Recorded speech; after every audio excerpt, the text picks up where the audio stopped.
Now taxes is 100% free when you file in the TurboTax app if you didn't file with us last year. Oh, yeah? Yeah, just do your own taxes in the app by 2/18. What if I have lots of forms? All good, all 100% free. What if I had 3 jobs? Still 100% free. What if I once saw Bigfoot? That has nothing to do with taxes, so still 100% free. Now that's what I'm talking about. Now this is taxes. See if you qualify in the TurboTax app. Excludes TurboTax Live, must start and file in app by 2/18. We will not be held responsible for any hearing impairments or damage caused to you from excessive exposure to this sound.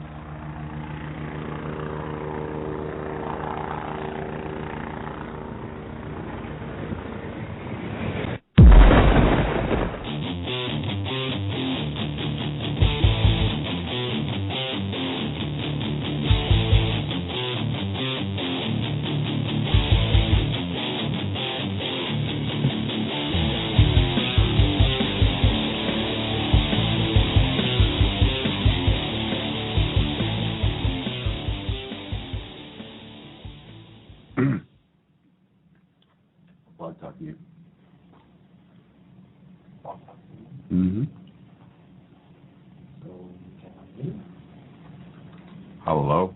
Hey, is it Friday? It is Friday, isn't it? It is Friday. You know what that means? We have a show tonight. Are you seriously talking to me right now? Oakland and Detroit are in extra innings. It's tied. I'm trying to follow the game, and you're bothering me with this nonsense. Yes. You know why? Because Boston's not playing right now. Yeah, we got rained out tonight. Unfortunately. But you really want to know why? Are you still talking? Dude, What? we have a show in a little bit. The game is on. How's it going, brother? Good. How you doing? You know, I can complain. You can. Yeah, I can baseball-wise, yeah. Okay, go. Well, Red Sox had a good tear off the bat, and then they blew 2 that they shouldn't even have come close to blowing against Baltimore. They had a 2-run lead the other night, and Hanrahan, who we signed this year from Pittsburgh, just imploded. You know what it is? For me to have a heart attack. No, I think a lot of good players come to Boston, and it's such an intense place to play the game that, and it's new and early in the season. He's never really had a pitch. He came from Pittsburgh, and I'm not saying Pittsburgh aren't sports fans, but Boston is absolutely such a high intensity sports town. Well, yeah, because they always field winning teams. So yeah, they what? What in the last 10 years? Find me a better sports town. Oakland, California. Oh yeah, what else did they win this? Inmate of the month. Huh? What? Not the Raiders. Oh, yeah, never mind. Forget I said anything. I love when we do this. You know, people call them. They're like, I thought this was going to be politics. I thought you guys were discussing news and politics, and still baseball. So, well, baseball's news. It's a fresh season. It's young. It is, and it's very political. I mean, Red Sox. Absolutely. Obviously, that comes from a time when we were in the Cold War. So, what? They just ran out. No, so they're off to a decent start. They're going to have a good year. They're getting Ortiz back. It was supposed to be tonight, I think. He's been out with a heel injury and Achilles injury that carried over. And they look pretty good. A couple little missteps here and there, but they're a new team. There's a lot of new guys on the team. They're new kind of playing together. So I expected a few bumps early, and hopefully you're getting them out. Yeah. I'm sorry. I'm drinking coffee. The phenomenal Dunkin' Donuts coffee right now. Yes. As we get going, because I am about to fall asleep. Dude, you have to stop doing these night flights, because you're up all day afterwards to come in and do the show, and you show prep all day, and then by the time you get here, you're a zombie. And I'm looking across the table, and let me tell you what I see. Okay, go. Shame. And exhaustion. And I don't know what's worse, the shame or the exhaustion. Listen, when I look across the table, let me tell you what I see. Oh, boy. A pouty lip. Yes. And bedroom eyes. Look, I just... Hungry eyes. Wow. Well, What? Yeah. Are you? Yeah. What? Are you shocked I pulled that out? No. I'm trying to make some kind of Ghostbuster reference or something like that. So I went to a father-daughter dance. How was it? I had to wear a wig. I posed as the daughter. Good for you. Yeah. No, it was okay. No, it was nice. I went with my 8-year-old daughter, and I tell you, there's something to be said for a bunch of 30-something-year-old guys. Hang on, hear me out. Okay, 30-something-year-old guys dancing, like legitimately trying to dance with K through 5th grade. Oh my. Little girls running around. Oh my. Dancing. It was pretty funny. Well, you know, it would have been nice if they had like a camera there hooked up directly to YouTube or something. Oh, stream like a Ustream Yeah. camera. That would have been perfect. It would have been great. Were you throwing it out tonight that you were a talk show host? Well, yeah. I mean, people are going to ask what I do. What am I going to say? Absolutely. Yeah. I busted it out tonight. Internationally known talk show host. I won't say the name of the restaurant, but on my way in, I had to stop and grab dinner. What's it rhyme with? P.F. Smangs? Yangs. Okay. Which, the food's phenomenal. This was an isolated incident. I've eaten there a bunch of times. I really like their food. The staff is always very good. But I went to the takeout thing, which is different. You go in kind of the side and the back because, it's shameful to take out Chinese food. And most people like me eat home by themselves while crying underneath the sheet, but that's not important. So the gal that took my order, very nice gal, and there was a couple of people in line, all of us not wanting to look at each other because of the shame. We're kind of chit-chatting, and she was talking. It's kind of her job, in my opinion. She was totally hitting on you. That's all you had to say. No, she was gosh, totally no. hitting on you. No, that's all you have to say. No, there was don't wink at me now and say no on the air. Just say, yeah, that's what happened. I wish. Because at least at that point, like, if it's the type of girl that at my age, if she hit on me, I definitely would be high-fiving everyone out of the restaurant because I'd be like, yeah, the hat does hide my head. What are you talking about? You came in tonight, we're giving me high fives talking about the chick who was hitting on So you. anyhow, she's chit-chatting with us, and her manager came over in front of like 4 people and said something effective, there's other work that you could be doing right now.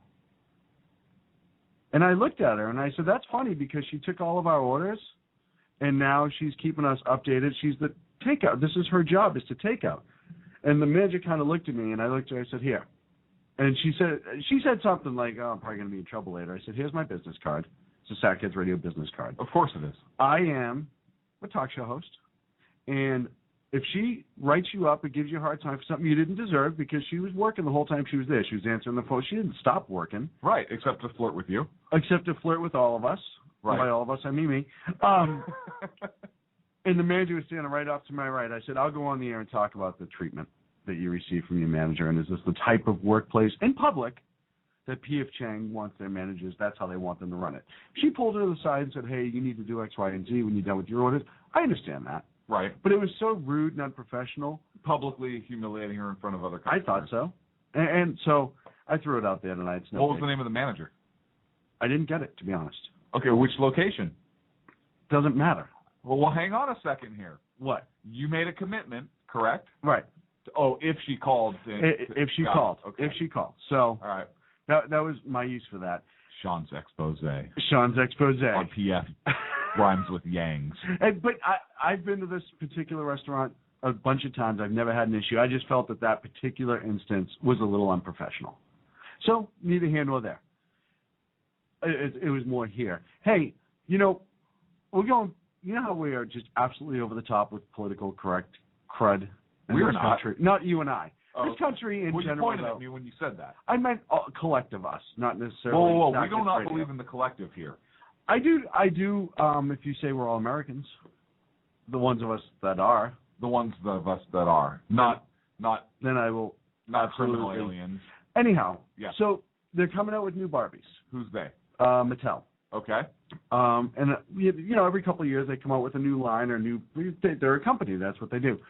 However, I thought companies make money, provide jobs. well, but produce a this product. is their product that they Okay. turn.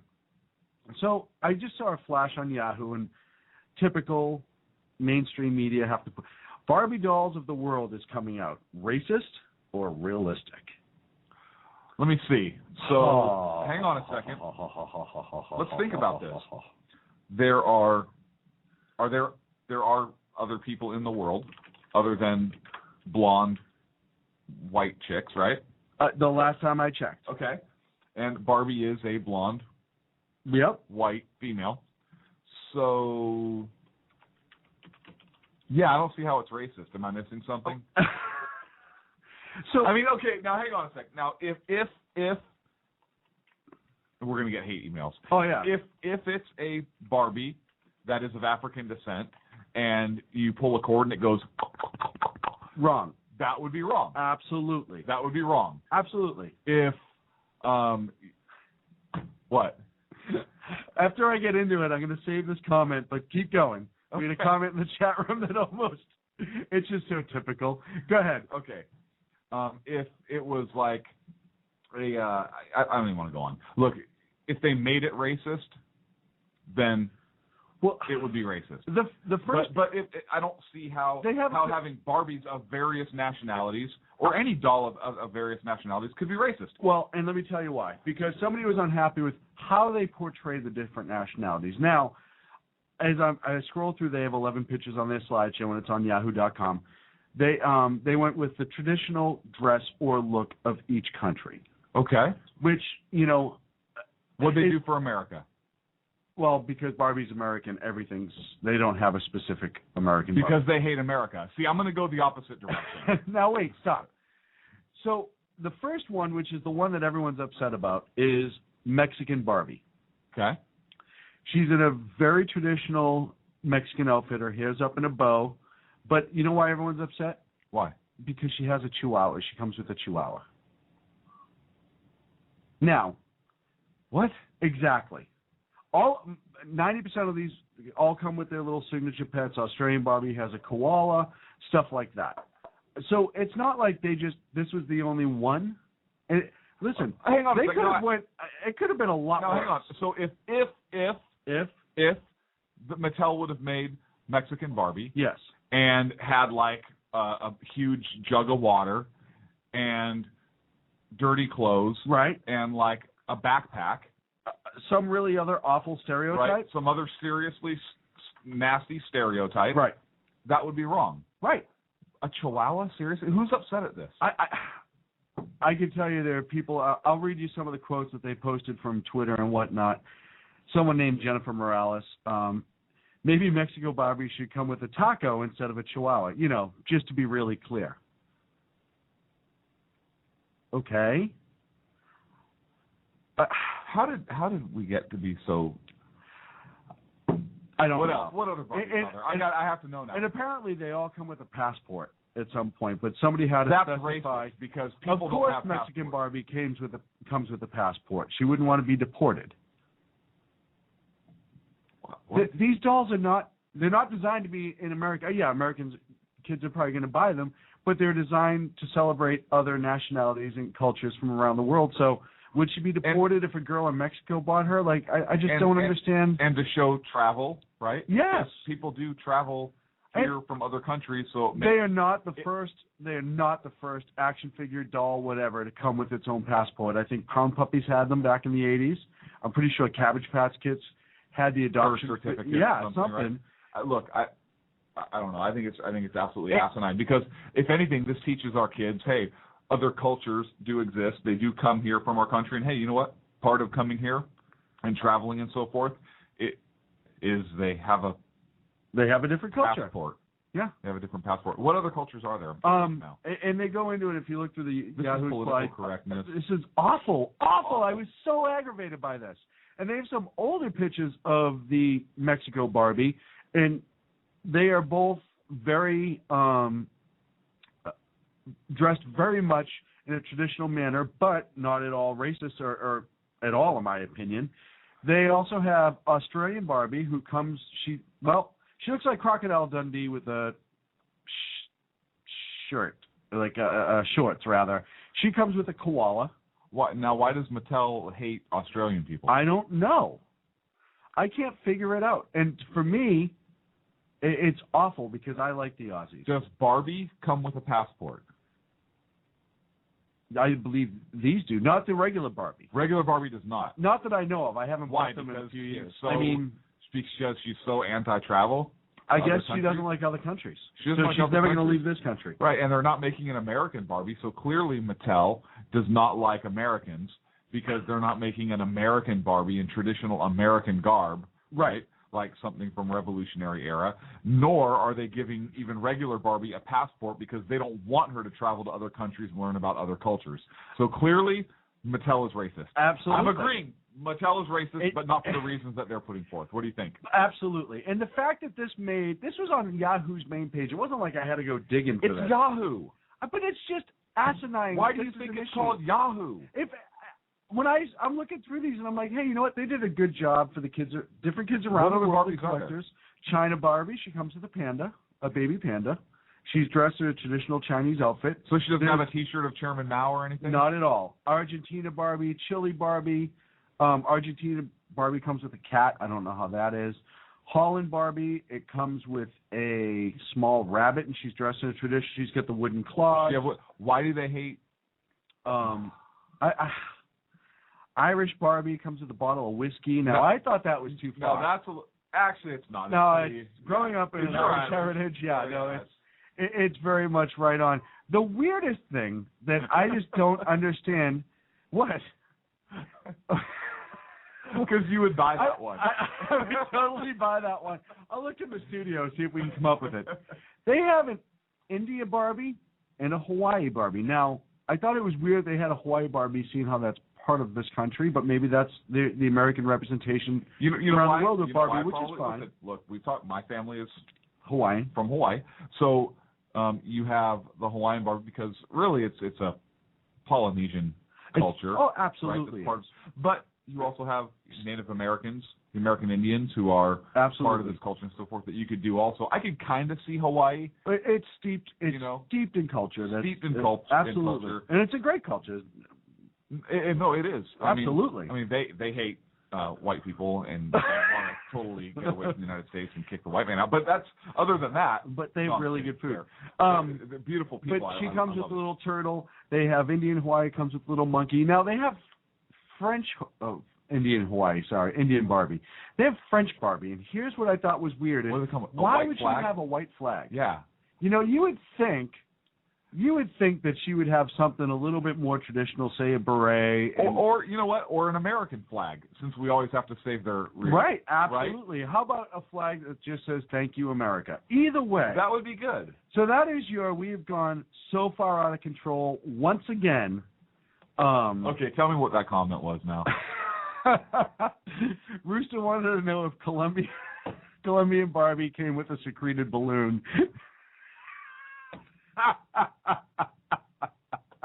I don't get it. Neither do I. I just don't understand at all. I just thought, how crazy, and I hate when they go after children's toys for stuff like this. There's been some toys that have been released. I can't recall any off the top of my head where I've looked at them and went, maybe not the best choice. I don't think it's intentional. I don't ever really think stuff like that is intentional. I think that we, and when I say we, people of this current age, look for reasons to be offended. But not even, like I said, We allow them to be offended. but there's no American Barbie. The Hawaiian, maybe, you could say, because it's part of America. But it's the Polynesian culture. But if you're Yahoo and you're an American-owned company, and this is on the American webpage, I didn't go to other countries' Yahoo homepage. This is on the American Yahoo homepage. Why are we being offended for other people who aren't offended? Well, When did that start? Hang on a second. I want to know why it's tolerated or why people get so apologetic. Because some people are like, hey, well, we're sorry. We didn't mean to offend anybody. You know what? If companies, and I don't know what Mattel's response is or has been or going to be. I didn't see the article. But if companies, like if Sackheads, if somebody came on and said, you offended us because X, Y, and Z, we would say, you know what? It's too bad. I agree. Right? Listen, we have freedom of speech. We have freedom to produce our product. If you're so thin-skinned that you're offended by Don't turn jokes us on. or you're Don't so turn us offended on. by the fact that Barbie has a Chihuahua. Don't buy Chihuahua then Barbie. Don't buy Chihuahua Barbie, and you go pound sand. Right. Stop being so freaking hypersensitive, and you're what's wrong with society today. Yeah, I mean, because if that was done enough, people would knock it off. I couldn't agree with Seriously. you more. I was just, when have we become this whole, listen, I believe in standing We up. know the answer, progressive era. Go ahead. I believe in standing up for people when they're knocked down and nobody's standing up for them. There are certainly those people in this world, there are those people in this country where they get knocked down. The Jewish population under Nazi Germany. Good people to stand up for. Absolutely. Right? That would have been a time. Sure that. when Absolutely. We should have stepped in and stood up for them. But now if Mattel had done, Barbie, like what's her name suggested, put a taco in and made it something horrible like If they had border crossing Barbie or something if they horrible had- like that, then yes. you and I would be the first ones to stand up and say, really, Mattel? Yeah, Come on. knock No. it off. Yeah. You know what I mean? Absolutely. There's so many different. If they had Jamaican Barbies, and like Jamaican Barbies walking around smoking a pot with dreadlocks, I'd be like, yeah, you know what? That probably. I'm not saying it's not accurate on some level, but it's not necessarily the. I'm sure the. It's not the appropriate stereotype to put forth in a children's I'm story, sure right? that there may be one female in Jamaica that would match that. However, I don't think the country of Jamaica as a whole is looking for that to be their image of their nation. But I would want the entire Jamaican bobsledding team in Barbie form. That would be awesome. That would be awesome. Hey, you want to talk about overcoming odds? They made the Olympics. Come on. If you can't applaud, They competed in the Olympics. if you can't applaud that effort from Jamaica, there's not an ounce of snow, and I don't think there's a real hill on the like. That was outstanding. Yep. But I mean, I'm just so sick of people being offended for other people who aren't offended themselves. This is just so wrong. No, it's not. And if somebody wants to complain, let them complain to Mattel and let the two of them work it out. We don't need to be upset as a nation. Mattel, and if you had a pair, you'd tell them to pound sand. I wish Mattel would come out and just be like, and now the CEO of Mattel. Is this thing on? Hello? Screw you. Thank you. I'll see you next week. And just walk away. Right. Because I'd be like, hey, you know what? There's a brass set on that guy. Yep. Hey, yeah. Next week we're launching Mexico Ken. I mean, seriously. Yeah. And you know what? He has a tan, and he can sing and play a guitar. Yeah. Those jerks. You know what I mean? Like, oh, he's a ridiculously talented computer programmer named Mexican Ken, and he's just got a tan and a mustache. Jerks. You know, like, I can't believe they would do that to poor Mexican Ken. What are they doing giving him a job that pays 6 figures a year? They have a lot of nerve. He's got a mustache. Who the hell are they? And a hot wife with a chihuahua. Right. Seriously. No, English Ken. Look at him. He's got screwed up teeth, and you can't bring him out in the sun or he melts. Okay, then you're offended. I already made the Irish joke, so I can keep going if I want to. But it's gone too far. It has gone so damn far. And every time somebody goes on TV or internet radio and says something, somebody gets offended, and we come on and say something about it, and I get a hate mail, and we laugh and laugh and Oh, we laugh. do. We laugh. Which, by the way, hate mail goes to sackheadsradio@gmail.com. Attention, Socko, SOKO. Can I have the phone number for the show? 347-205. Sorry, 9399. Sorry about that? You know, it's funny as I rattle that off in my sleep, and then when I have to do it on the air, I lock up for some reason. So tonight we're going to talk about North Korea. Again, Because there's been some changes in that, apparently. I still want to play the clip. I was going to play it last week of that 15-year-old girl talking to the Maryland lawmakers, and I think I'll do that before the break real quick. We're going to talk about Senator McCain doing his best to be the conservative that he is. yes. And I mean that. This is the conservative that he is. Absolutely. There's no doubt in my mind. I want to go back to something on being offended. Okay.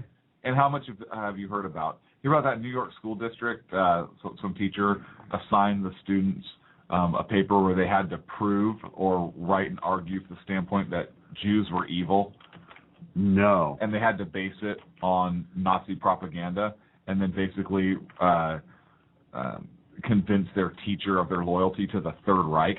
Now, I understand the concept of the assignment. Right, it's put yourself in the other shoes. Put yourself in the other side. But really, Jews are evil. Where's the outrage on that? I know. Barbie with the Chihuahua, but where's the outrage on that for that teacher? Sorry, I digress. I have no idea why things are, well, you know, it was like the woman that was appropriately outraged because her son was in a Texas school that was doing a thing that essentially the point of the class or the segment of class topic was what we did wrong to be attacked for 9/11. And she had to go to like the school board, and at first they thought she was crazy, like talking about our freedoms and all this other stuff. And she's like, well, we didn't do it. The people in that tower didn't do anything wrong. They went to work that day. We as a nation, people didn't like us. That's one thing. To outright attack us is something totally different. It's been something that's been going on for a long time with us, as we've discussed numerous times on the show. You know, so where's the outrage in that? Because that's something that we all, as a nation, because in my opinion, that insults every victim of 9/11. Well, absolutely. Well, I'm sure the Yahoo story on that was you didn't read a Yahoo story. Weird, right? Okay, well maybe the MSNBC story on that was. You don't remember seeing one? They might have done one. It's sad. But once again, what fits the agenda, what doesn't fit the agenda, and apparently this doesn't fit the agenda. So before we go on a break, because we're coming out of a break early, and I still haven't, I looked all week, I can't find this girl's name. She's doing a good job of keeping herself on the down low. There's a girl who went in front of Maryland lawmakers a couple weeks ago, and they were talking about their new gun bans that were coming up. And she's schooled. Have you seen this video? You want to talk about a young lady who is absolutely understanding what this country's all about. You have it? I'm 15 years old, and I've been shooting for almost 8 years. I've also been a part of the Maryland Rifle Club and Maryland State Rifle Team since I was 11. We shoot semi-automatic AR-15s, and my personal rifle is a Bushmaster. Because of this, I have become eligible for various shooting scholarships around the country to a wide array of even the most prestigious colleges that have shooting teams. Achieving stricter gun control laws would obliterate any opportunity I could have had to attend a decent college on a shooting scholarship. Ever since I first learned how to shoot, the issue with gun violence around the nation became clear. Guns are not the problem, people are. Purging our society of violence and murder cannot be done through gun control legislation. By signing this legislation, you are not signing away gun violence, but instead liberating American citizens of our constitutional rights. You are not eliminating guns from society, but eliminating our ability to protect our lives, liberty, and pursuits of happiness. Chicago, Illinois has had some of the strictest gun control laws in America enacted for the past few years, and it is currently more than twice as likely for you to be killed in Chicago as in the Afghani War. For the past 11 years and 4 months in the Afghani War, 2,166 people have been killed. Now in only 8 years in Chicago, 4,265 people have been killed, and 3,371 of them were from being shot. Is that really something we want to model our state laws after? Now, even of those 3,371, only 37 were killed with a rifle, which is barely 1%. 98% were killed with a handgun, so creating gun control legislation that targets assault rifles has statistically proven to only weed out less than 1% of the problem if you're lucky. I'd also like to point out that none of the guns used in the Chicago shootings were registered or licensed to the people who use them, thus even further proving that simply restricting guns will not stop criminals from using them, nor will restricting guns stop criminals from harming others in general. On December 14th of 2012, the same day as the Sandy Hook shooting in central China, a man stabbed 22 children and 1 adult. Guns are not needed for mass murder, and robbing American citizens of our rights to own them won't solve anything. You must also consider the fact that the majority of gun violence occurs in low-income neighborhoods. Raising the overall cost of owning a gun through higher licensing and registration fees denies the ability of low-income individuals to protect themselves against the crime focused in the areas they live in. Passing this legislation would be discriminating against these lower-income individuals who are actually at a higher risk of being victimized in crimes. To abolish or severely limit the right of the Maryland residents as a whole to bear arms, which is the intent of the proposed legislation, is to essentially defeat the purpose of our own U.S. Constitution. The entire foundation of the United States was formed on the principle that the government, our government, is a government of the people, for the people, by the people, and taking away the people's right to bear arms is taking away the people's power in the government. The Second Amendment, which grants the citizens the right to secure their natural rights, is a backbone of our democratic society. I hope you all consider these points as you go to vote on this or any other gun control bills. So, wow, you know what? I was really impressed that senator, obviously she has a PhD, because our Constitution and our founding principles are so difficult to grasp. I mean, you have to be a well-educated Ivy League elitist to be able to don't go to a good the finishing concept. school and you don't go to a good secondary school, and I think, like you said, in order to understand our Constitution, you have to go to some sort. You have to be an elitist, in right? Law and an elitist. Yeah, Columbia or Harvard, something like that. Yeah. So she was. Who was she? She was a senator from where? She was a 15-year-old girl that went to speak in front of the Maryland legislature about gun control. She's just a child. I mean, a child couldn't possibly. And of course, there's already, I saw it on Twitter and a bunch of blogs, that her parents wrote that for her. They put it up to her. She knew enough about weapons, and she definitely was been shooting for 8 years. Yes, I guarantee you she knows enough about weapons. I guarantee you that she knows enough about the Constitution too. I just thought it was brilliant. It gave me hope for our youth, because I often lose hope when I see them at certain rallies and willing to give away our rights so easily for things that are slightly tangible. That it made me smile. It was nice to see that for once. So here's what we do: we're gonna take a break, and then we have to take our first break. We don't like to take a break around here. Then we come back. We'll talk about whatever Clint chooses to talk about.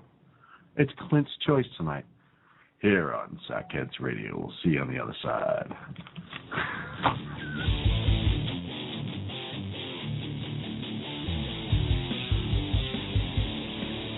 Hey folks, this is Sackhead Clint. I want to take this opportunity to thank the men and women of our armed forces, as well as our first responders, law enforcement, firefighters, and emergency medical personnel. Thank you for all you do.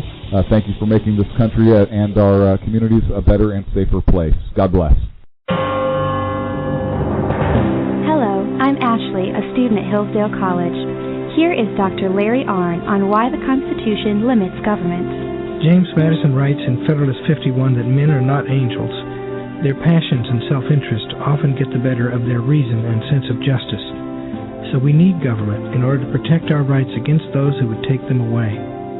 But for the same reason, Madison writes, government must be limited, because people in government have passions and interests too. Many Americans today forget this, supposing that we can do away with constitutional limits on government, supposing that the unelected bureaucrats being put in charge of our health care, for example, will rule as if they are angels. If Madison was correct about human nature, this is foolish and dangerous. This Constitution Minute was brought to you by Hillsdale College. To join the national conversation on the Constitution, go to constitutionminute.org. Hi, this is Sarah Marie Brenner. You know, we often talk on the Brenner Brief about the fact that there really needs to be an organization to help people at the local level who are interested in running for things like school board, city council, and other local offices. Well, I think I finally have the solution for you, at least for you women out there. It's called Politigal Network, POLITIGAL Network.com. Their website's going to be launching mid-August, but they're already on Twitter at PolitigalUSA. I encourage you to follow them and become a member. Their goal is to be the #1 resource for conservative women. So if you love freedom, liberty, the United States of America, and politics, check out PolitigalNetwork.com or Twitter at PolitigalUSA. How you doing? John Grant here. When I'm not slaving over a hot microphone on the 405radio.com Saturdays at 10 a.m. Eastern, I check out Sean and Clint here at Sackheads Radio. We all appreciate the best political bloggers, writers, and commentators. We either get them on our shows or we make fun of them, as it should be. So check us out live Saturdays at 10 a.m. Eastern or forever on the podcasts on the 405radio.com. Hey guys, it's Sean from Sackheads Radio. I want to talk to you a minute about our friends over at HomefrontHugs.com. They're an amazing organization of volunteers who take their time, effort, and money to take care of our troops overseas as they serve our great nation. HomefrontHugs.com. You can donate, write letters to troops adopt a troop, you name it, you can do it. Help those wonderful folks who protect our freedoms. Go to homefronthugs.com. Tell them Sackheads Radio sent you.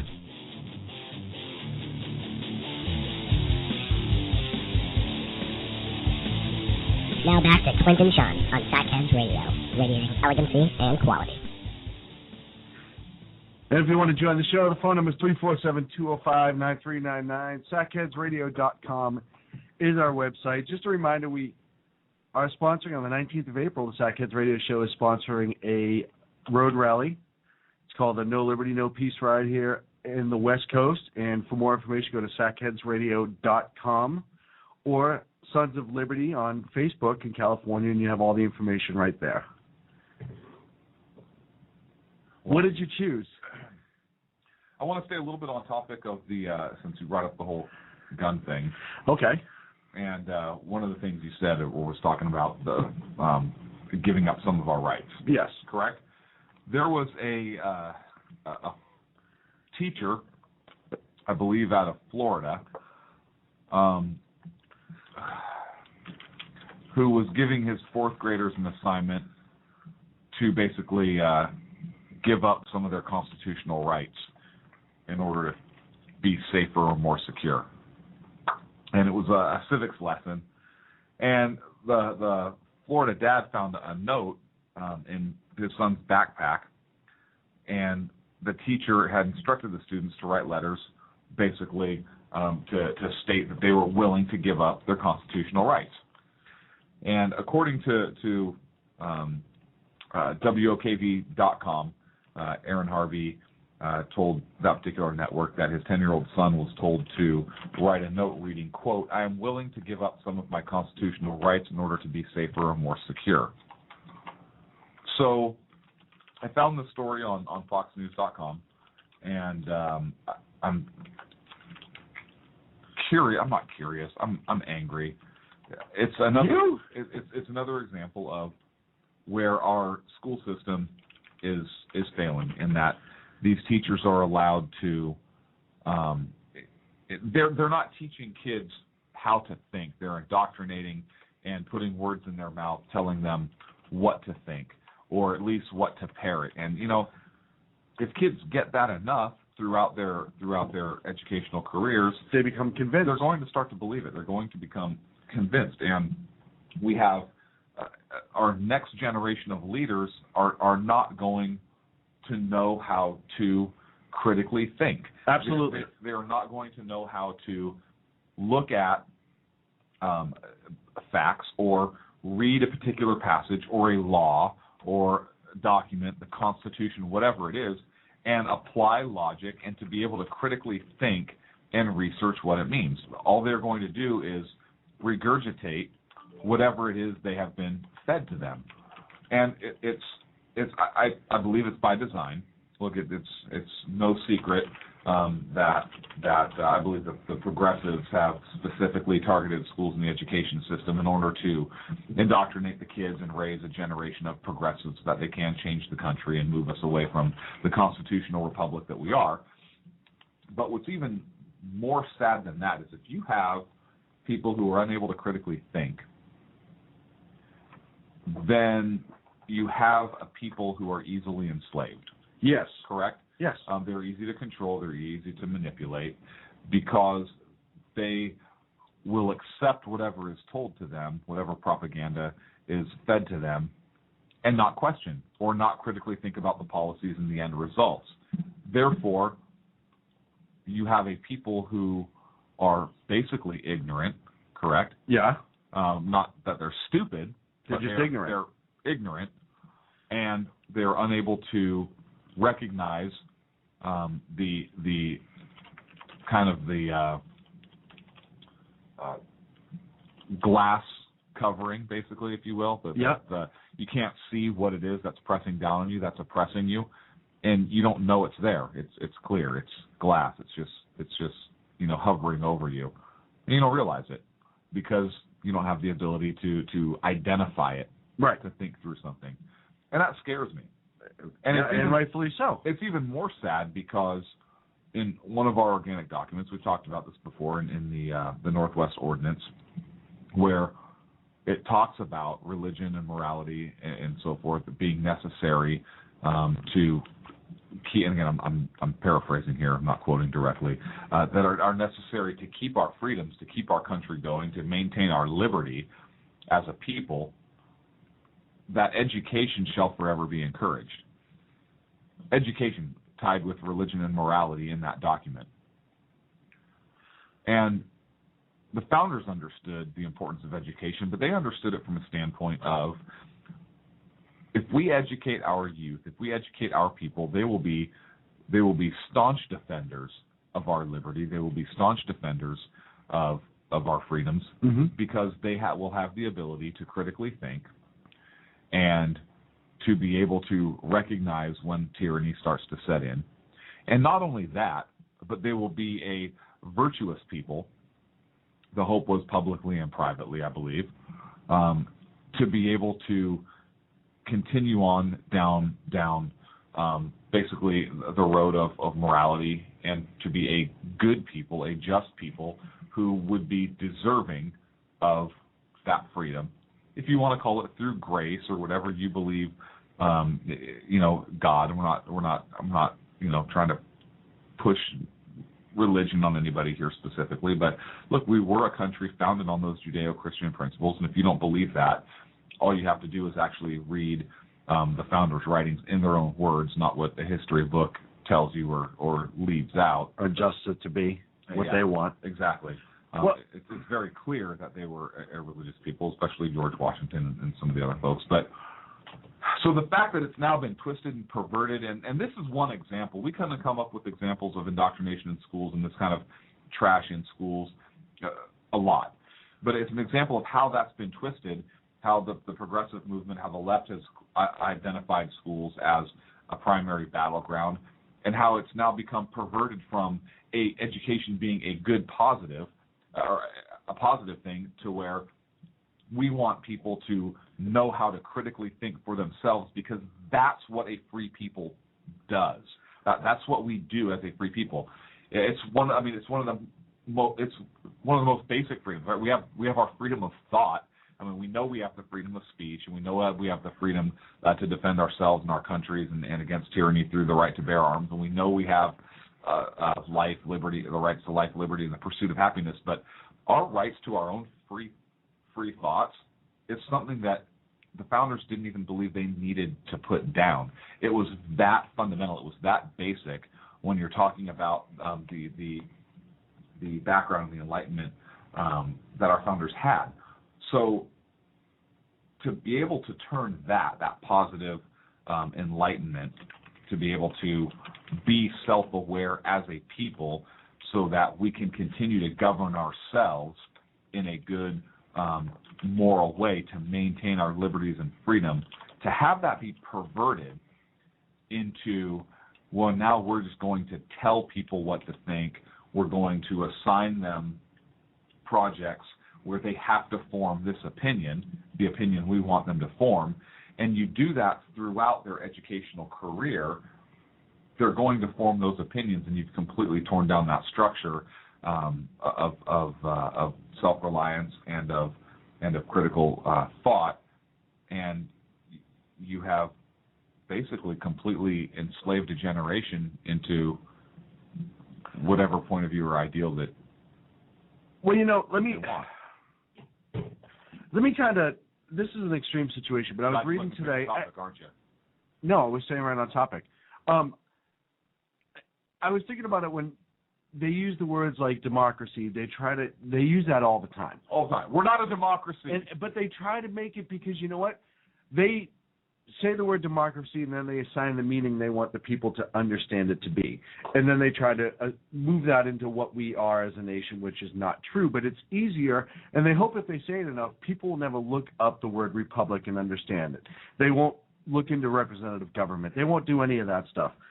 I was reading about a young lady, and I remember the incident. I was younger, sort of. But this tells you the levels if you indoctrinate somebody and you change and alter reality enough to what you want it to be. There's a young woman from North Korea. Her name was Kim Hyun-hui. I hope I pronounced that right. She ended up becoming a spy. after she grew up in North Korea. She was educated and put into their spy system where she was trained on physical fitness, martial arts, all this stuff. Always told about how evil the South Koreans were, how they were like America's puppet, how they live in these poverty, and, just complete jaded as to the reality because she had no freedom to investigate herself. She was only allowed to believe what was shoved down her throat. Well, after a few years, they put her on her first assignment. Her first assignment was to bomb Korean Air Flight 858, which she and her partner successfully did. They ended up getting caught in Bahrain with fake Japanese passports. Her partner committed suicide with a cyanide tablet as she attempted to, a police officer, remove the cigarette. They eventually brought her to Japan to face trial. When she was in Japan, she lied for like the first few weeks about who she was. I'm a Japanese tourist, blah, blah, you don't have the right person, this is all a lie, blah, blah, blah, blah, blah. Even though she had tried to disarm a police officer at one point, had the cyanide, which they knew was cyanide, and then I don't know who the investigator was that had a good idea, they took her for a ride, and they started to show her South Korea and how modern it was and how people were thriving and they had a great economy and it was good people and all that stuff. And after about a week, she finally broke. And she said, I had no idea. Essentially, I had no idea. I didn't know this existed like this. This is what I was never taught. I feel terrible. I thought what I thought was I was doing, I thought to be right. Admitted to the whole thing. It said essentially Kim Jong-il himself penned the orders to do this.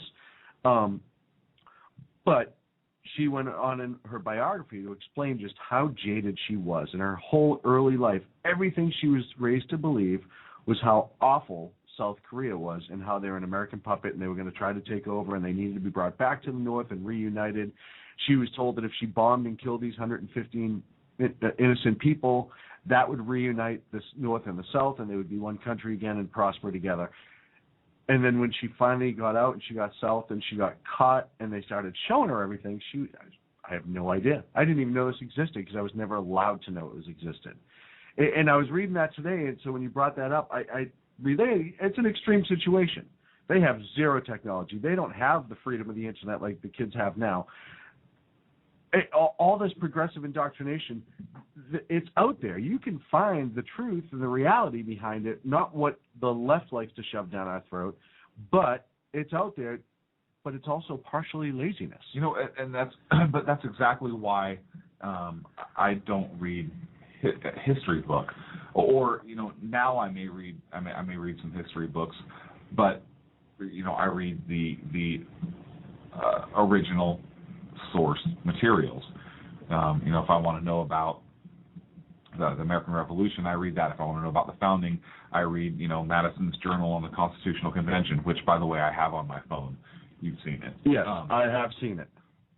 So, now if I want to read a history book or somebody's perspective on it, I can do that. But I have that foundation now to be able to identify BS or opinion or speculation or something like that. I don't believe, at least many of the schools that I know of today, don't rely on source documents. No. Even during Constitution Day, right, when the schools are supposed to, I think by federal statute, study the Constitution or learn the Constitution, they don't read it. And another thing is that's interesting is they don't study. Again, these are the schools that I know about. I don't know about. I know one school or maybe two schools that they study the Declaration of Independence in conjunction with the Constitution. Right, as we've talked about a lot. Right, which you really need to do. It's like Abraham Lincoln put it. It's like a golden apple in a frame of silver. Right. So, I read stories like. Why don't people talk like that anymore? I know I wouldn't understand half of what was going on. Because people,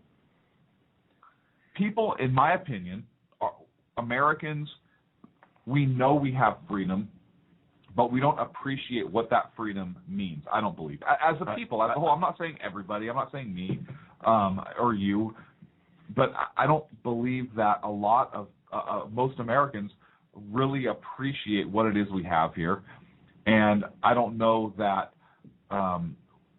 a lot of Americans have that knowledge because of the educational system to be able to really comprehend the ideals that our country was founded on. Again, they're not reading source documents for the most part. Does that make sense? No, absolutely. They're not doing the research. And like I said, so that's why it's not even the research. I mean, I would think that a school, if you want to teach critical thinking, hey, look, I don't care if you want to let them read Mao or the Communist Manifesto. I think school children of like high school age should read that after they have the foundation on America's founding principles and the society in which they currently live and operate. The American founding ideals and principles. Hey, read Washington, read Adams. Not only that, but read before that. Read what they were studying. Read the classics. Read Cicero. Study Blackstone's commentaries on the law. Hey, read the play Cato. Study that, and have your solid foundation. Study the founding, American founding, through source documents. And now, when you have that solid foundation, now, you know what? I am all for reading those other. I've read them. Read Mao. Read the Communist Manifesto. Read that other point of view, and you know what? If you decide that is the system you like better, okay, you now have a solid foundation to be able to make that decision for yourself. You have that right. And if you believe that our Constitution is inappropriate, insufficient, whatever, hey, you at least have the knowledge to back it up. And if enough people feel that way, you guys amend the Constitution, whatever it is, that system is in place. I may not agree with you, but you have the critical thinking skills to be able to... Well, it's like we say, be informed. Be informed. You want to have an argument, be informed. Don't just say, well, I think we should all be socialists. Why? Well, because it's super cool and this guy... Because it makes me feel good, because why should he have more? Right. Well, understand that there's more to it than, it's not that he has more, you just haven't achieved what you possibly could have. Or, well, his parents gave him that. Okay, well, so what? Somebody still earned it. Yeah. At some point, somehow, somebody got it. Yeah. Unless they played the lottery, and even then I will argue, but by going to the store, they made an investment, they gambled, and it paid off, but they still did something. They didn't just show up. I would too. And look, if God, I'd love to win that investment. Anyhow, I wish all of my things that I've put minimal effort in would pay out like that. But that doesn't mean that there wasn't an effort put into it. Like it says. Wait, don't you have a kid? We have the right to. Or what? We have the right to life, liberty, and the pursuit of happiness, but it's not just given to us. You know what I mean? Yeah. It's just insane that you could sit there and not take. Prime example: when we first started this, we said, you know what? We're going to take over talk radio at some point. We're going to start small, and we're going to work, and we're going to do our research, and we're going to try, and we're going to put effort into it, and we're going to. I know it may not always sound like we put effort into our show, but we do put effort into our show. It's minimal. It's minimal, absolutely. I mean, we show up. Listen, this is the best it's going to get out of us on some weeks. But there's something there. Why? Because we have a goal, and we also have the freedom to say what we say, and we use that freedom to express our opinion and oftentimes relate fact. Sometimes our opinions agree with the fact, more often than not, but not always. No, they always do. But we're always right. Well, we are, yes. Right. We are always right, as long as we're clear on that. Right. But we have that, and we have that goal, and we said, you know what, we're going to do it. And nobody gave this to it. Nobody gave us anything that we use for the show. We do all of our research.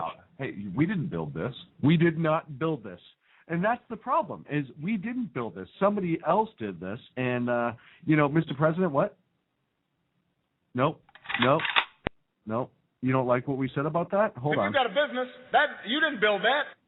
You don't have to get angry at us. I know. You didn't. Hey, sir, we didn't. We just hang up on him. He always calls in at the weirdest times.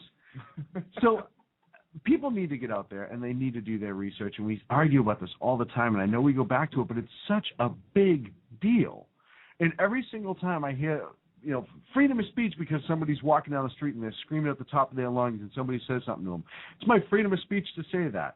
Okay, you have no idea what freedom of speech is, then, do you? Hey, knucklehead! Not if your freedoms or liberties are infringing upon others. So it doesn't doesn't give you the ability to walk down the street and call somebody an awful name, or, essentially, it doesn't give you the right to be rooster. Did you say to be a rooster? A rooster. Did I say a rooster or the rooster? I don't know. I don't know. It's really late. But having said rooster... Thank God he hasn't called in yet. Red, white, and blue. That's a joke on. A flag waver. You couldn't help ourselves. On the phone with us right now is Rooster from conservativeoutcry.net. Sir, how are you? Ashley from Hillsdale College sounds hot.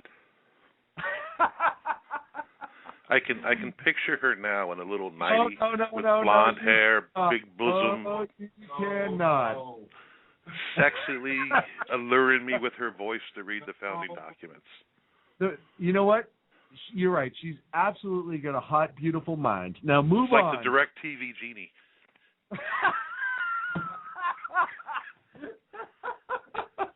How are you, sir? I'm doing well. You missed me. You sent me a tweet earlier, said, "Where have I been?" And I told you. It sounded like you missed me. You know what? We miss you. And honestly, seriously, Rooster, I had to get your theme music last week because you weren't here. Oh my goodness! I haven't. I didn't listen to last week's show yet, but I will. Whoa! Hang up on this call. No. Listen, I got important stuff. When I was first going to bring you in, I was going to say there's some guy named Roaster. I don't even know how to pronounce this. Roaster's calling, and he has some sort of blog or something. So what do you got? Call me Peckerhead. Where have you been? I've been out and about. Well, we're glad you're back. What's your big important stuff? Glad you're back in country. Well, I got two things. First, I need your help on something. Okay. Your buddy Sarah Marie Brenner. Yes. Sent me an email. Wants to know if I'll write for the Brenner Brief. Wow. Now, I'm not sure my stuff is the right fit for the Brenner Brief. No, I disagree. Sarah is very well versed, and I think she knows exactly. I'm sure she's done her research. She probably knows. She knows who Rooster is.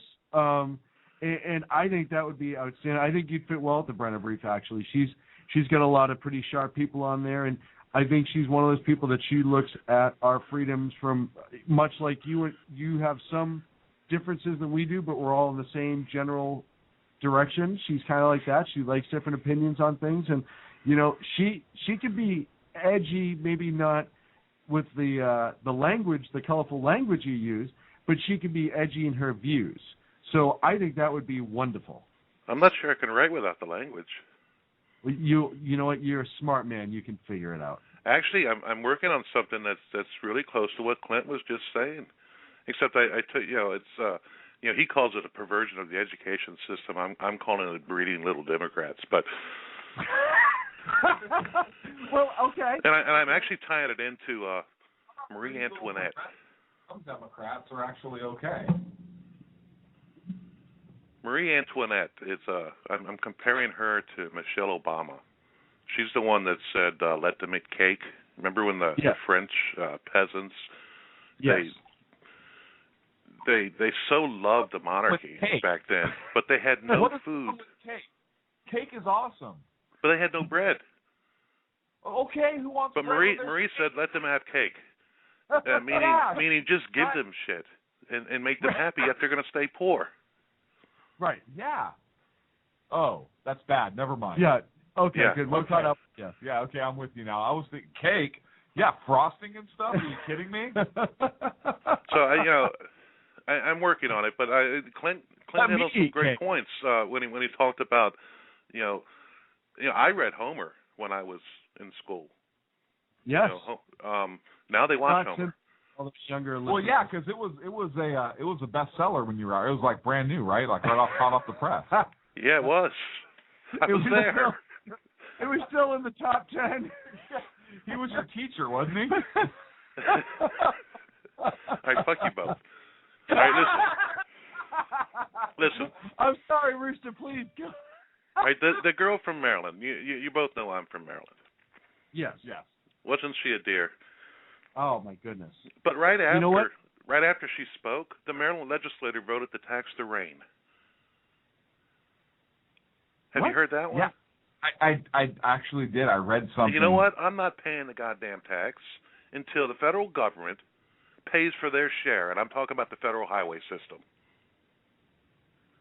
So if they want to tax my house because I've got a driveway that prevents drainage of the water, and I've got a roof that prevents drainage of the water, I want to tax the damn federal highway system.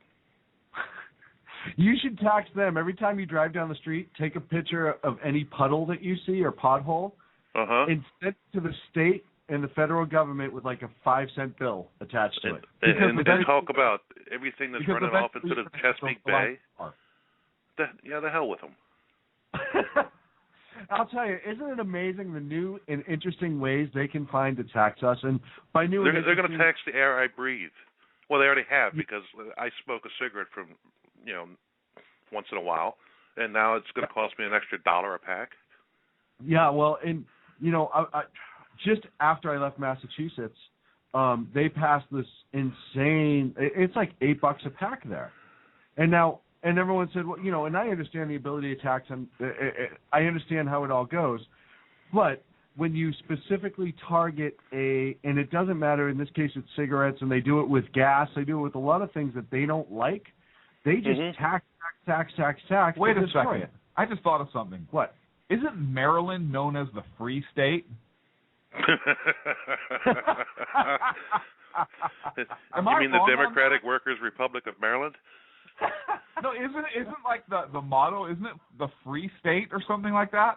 I thought it was the Crab State. I think you're right, but no, we got good crabs. I think that's just in the Oval Office when Clinton was in there. Oh wait, that was D.C. Forget it. It's right next to each other. I always get geographically confused. Camp David, how's that? We're not allowed to know about that.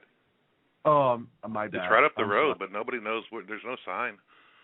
No, well, yeah, it's their retreat. It's right next to Camp Goliath. It's the place that he could take vacations when he's not vacationing. We see the helicopter going back and forth, but we don't know where it's going.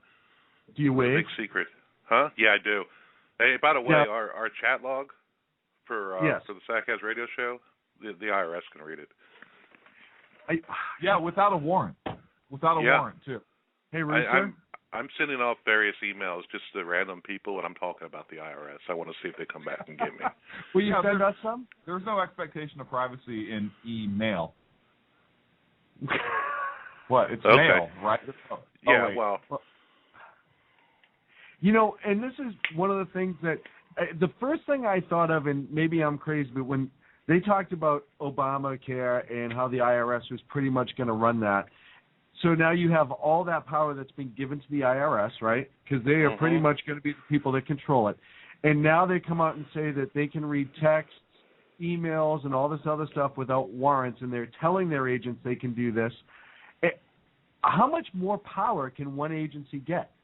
I mean, it's almost like they're becoming the secret police. They could almost build a site in Utah and gather all that information and keep it on a hard drive somewhere. Hey, have you ever heard of E-Trace?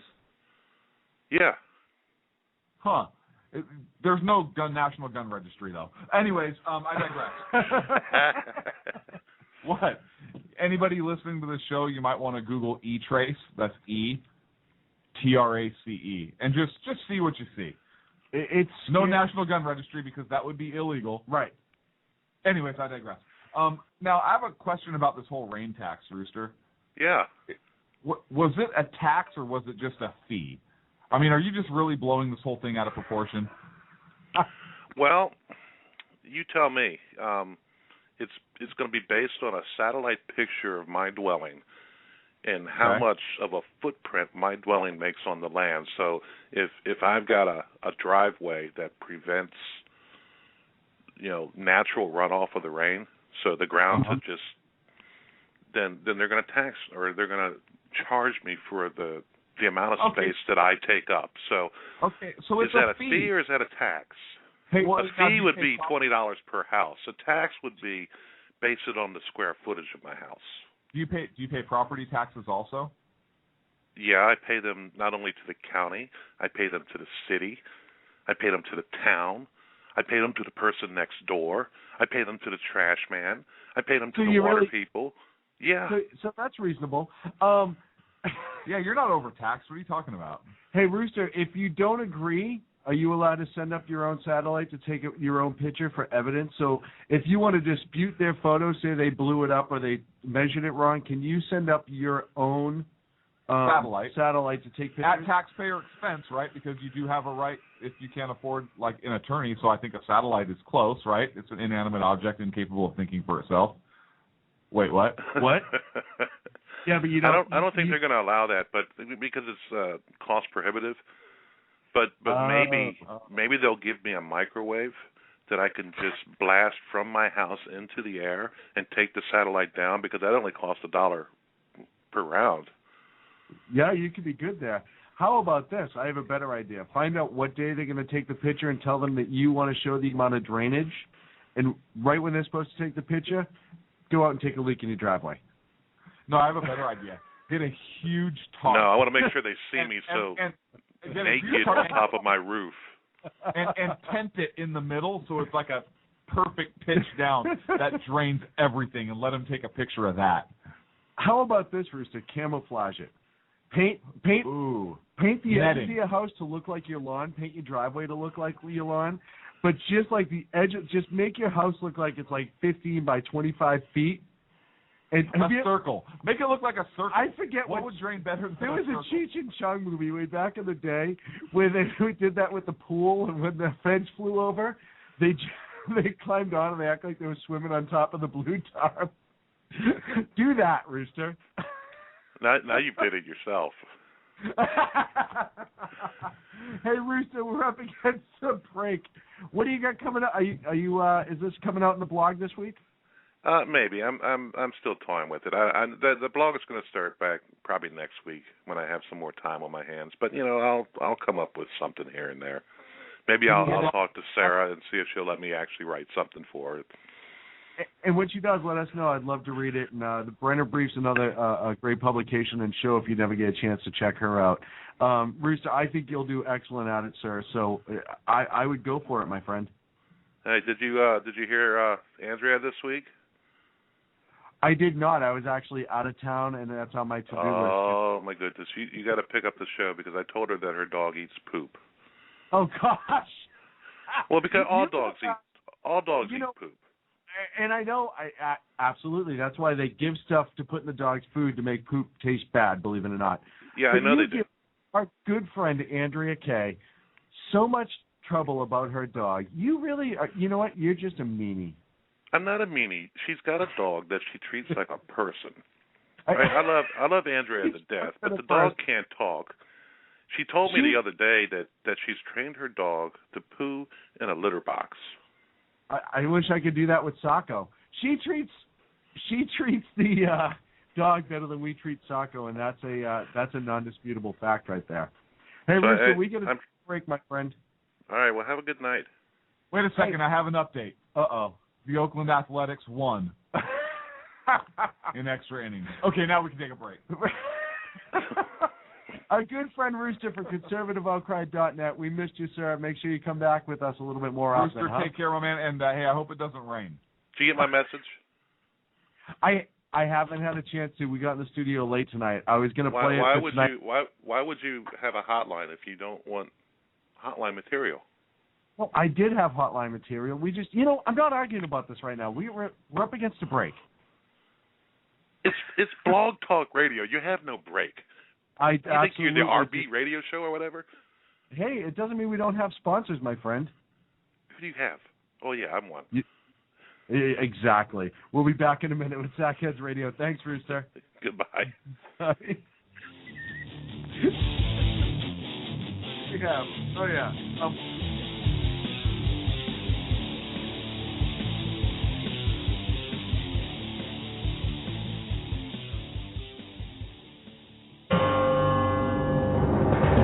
Hello, I'm Lori, a student at Hillsdale College. Here is Hillsdale President Dr. Larry Arnn on how the founders viewed God as the source of our equality and legal rights. America's founders knew, obviously, that human beings are not equal in terms of strength or beauty, or in terms of intelligence, industry, or talents. They understood that because of such differences in talents and things like that, some people would be wealthier than others. But human beings are equal, the founders believe, in their possession of natural rights, such as the rights to life, liberty, and property. Today, many Americans reject this equality of rights in order to pursue equality of condition through redistribution, or spreading the wealth around, to use a famous formulation. This is destructive of liberty as the founders understood it. This Constitution Minute was brought to you by Hillsdale College. To join the national conversation on the Constitution, go to constitutionminute.org. Hey guys, it's Sean from Sackheads Radio. I know I've said it before. Check out our friends at conservativeoutcry.net, but I really mean it. If you want interesting and exciting political commentary and analysis, that is the place to get it. Different, always spot on, always truthful, never pulling a punch. conservativeoutcry.net. Tell Rooster to get Bulldog back on and that Sackheads Radio sent you. And also, coming soon, the Sackheads Radio Forum on conservativeoutcry.net. How you doing? John Grant here. When I'm not slaving over a hot microphone on the 405radio.com Saturdays at 10 a.m. Eastern, I check out Sean and Clint here at Sackheads Radio. We all appreciate the best political bloggers, writers, and commentators. We either get them on our shows or we make fun of them, as it should be. So check us out live Saturdays at 10 a.m. Eastern or forever on the podcasts on the 405radio.com. Hi, this is Sarah Marie Brenner. You know, we often talk on the Brenner Brief about the fact that there really needs to be an organization to help people at the local level who are interested in running for things like school board, city council, and other local offices. Well, I think I finally have the solution for you, at least for you women out there. It's called Politigal Network, POLITIGAL Network.com. Their website's going to be launching mid-August, but they're already on Twitter at PolitigalUSA. I encourage you to follow them and become a member. Their goal is to be the #1 resource for conservative women.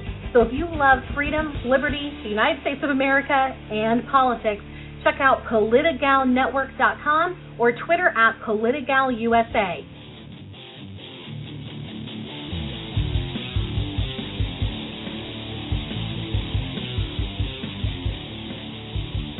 Now back to Clint and Sean on Sackheads Radio, radiating elegancy and quality. And we are back from the break. It is time for the news. Are you ready for the news? Absolutely. Our good friend Vern over in the newsroom. We'll throw it over to you. Vern, what do you got tonight?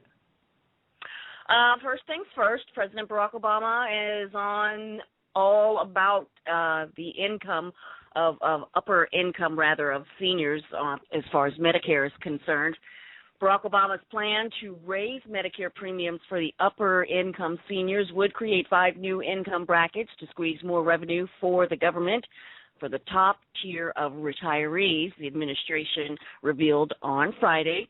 First details of the plan emerged after Health and Human Services Secretary Kathleen Sebelius testified to Congress on the president's budget. As released 2 days earlier, the budget included only a vague description of a controversial proposal that has grown more ambitious since Barack Obama has last floated it.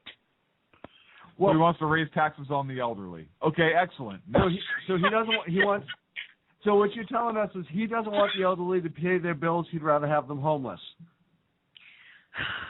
Hey, you know, Vern, yes, and this sure. is when we Sure. talk about this, and you being the hard left liberal that you are, and we appreciate you for what. I am still glad that you will report stories like this and tell the truth. And I think that's outstanding. And you don't even put a twist. You even said that it was written very vague, which he has a history of doing in initial things, and then when people ramp it up and they get excited about it, then he gets into the... politicians wrote very vague. No, they write very specific, vague statements. You know what? They're specifically vague? Specifically vague. Okay. What's up? So he's going to raise taxes on the elderly, on the Medicare that's already going to... And he's going to make them all homeless, according to Sackhead Clint.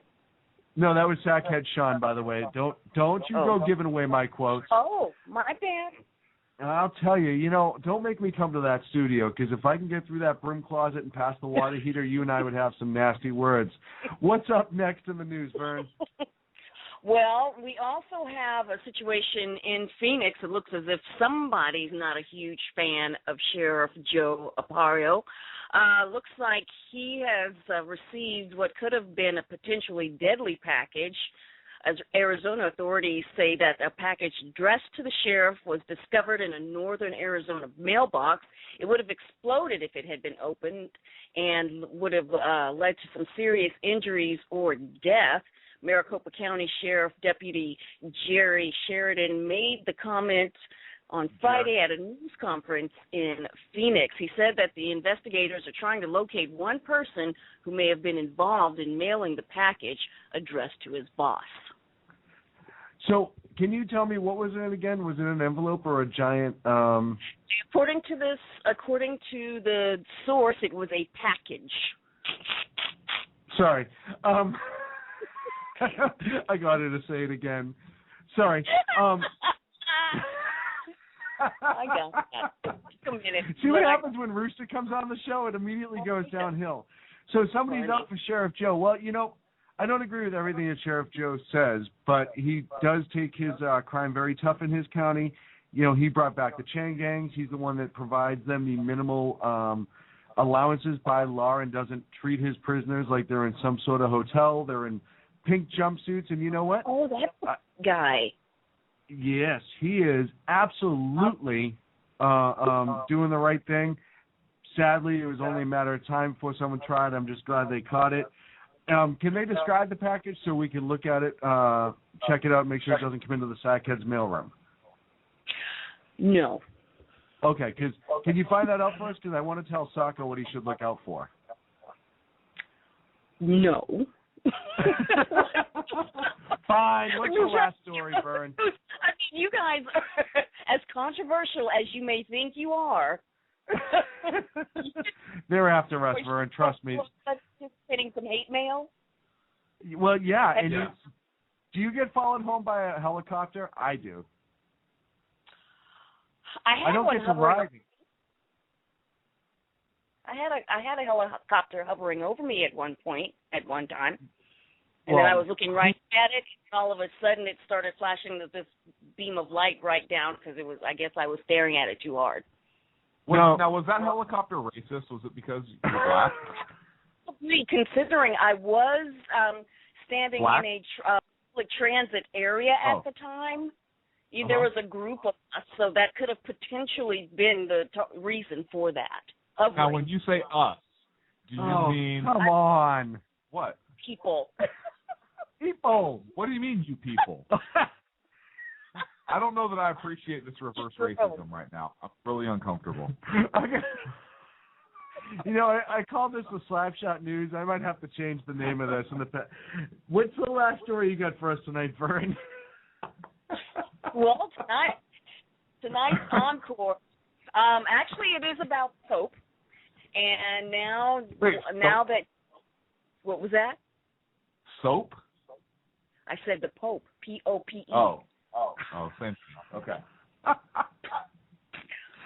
This happens every week, Vern. Just go with it. Go.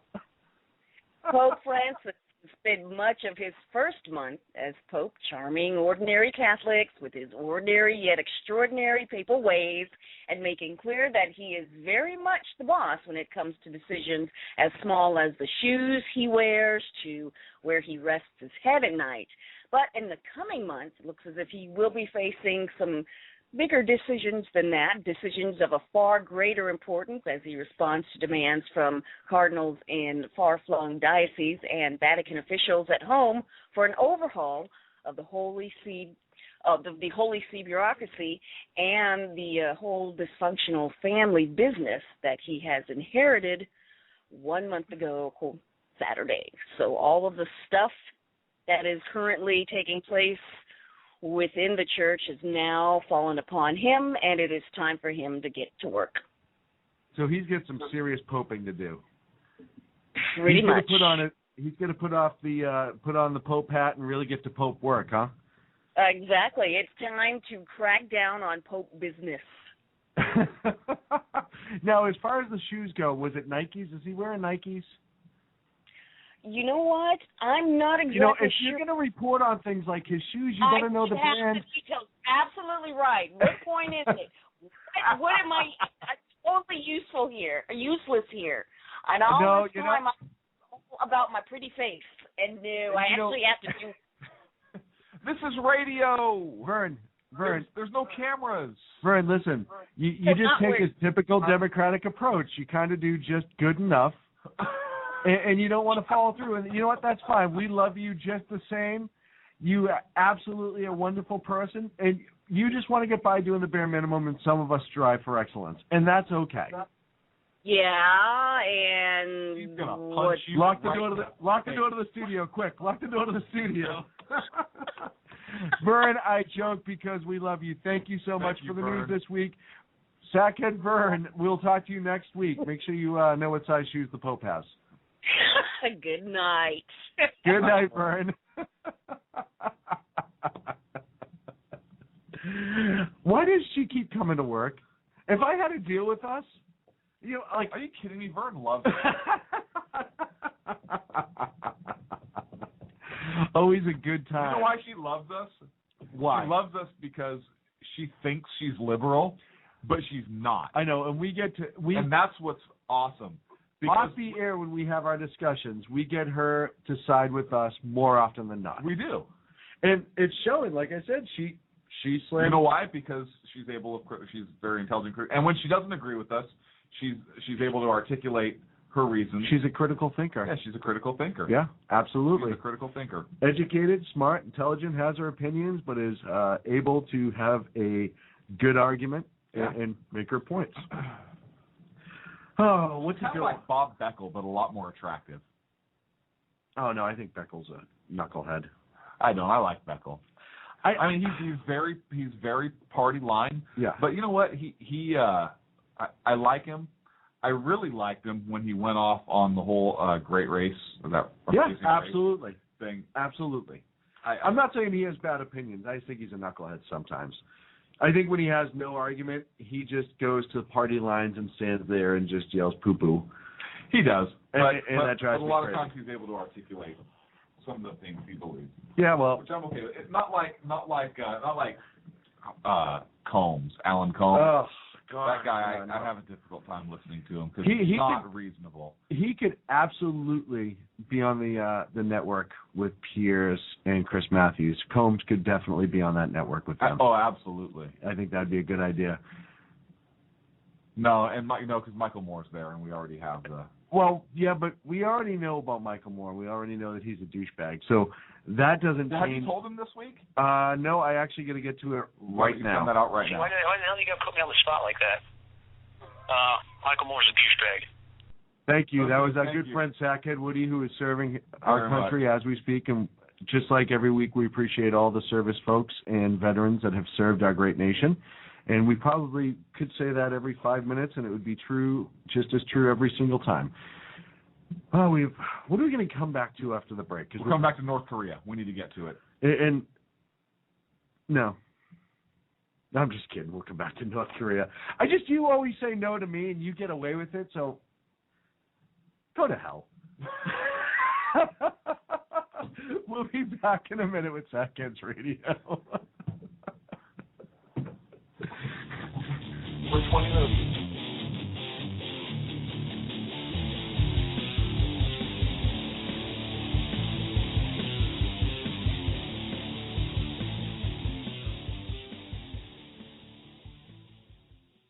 Hey, if you care about what's going on in the world, you cannot afford to miss my show. Hi, this is Andrea Kaye, your host of The Andrea Kaye Show. It's not always about the money. Okay, it is always about the money, but it's also about politics, pop culture, and you. The only thing street about this show is the smarts. There's a reason they call me Dynamite in a Dress, and you'll find out why when you listen Tuesday mornings at 10 on Financial News and Talk. Hello, I'm Paul, a student at Hillsdale College. Here is my professor, Dr. Larry Arnn, on the separation of church and state. America's founders believed in the separation of church and state, in that the country was not to have an official religion or an official sect. But that did not mean that government was to be hostile to religion, or even indifferent to religion, as many today argue.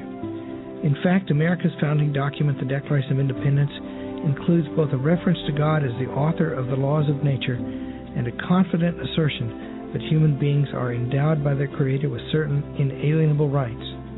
Far from being hostile or indifferent to religion, America's founders understood the theology of the Declaration to be an essential part of the education of citizens. This Constitution Minute was brought to you by Hillsdale College. To join the national conversation on the Constitution, go to constitutionminute.org. How you doing? John Grant here.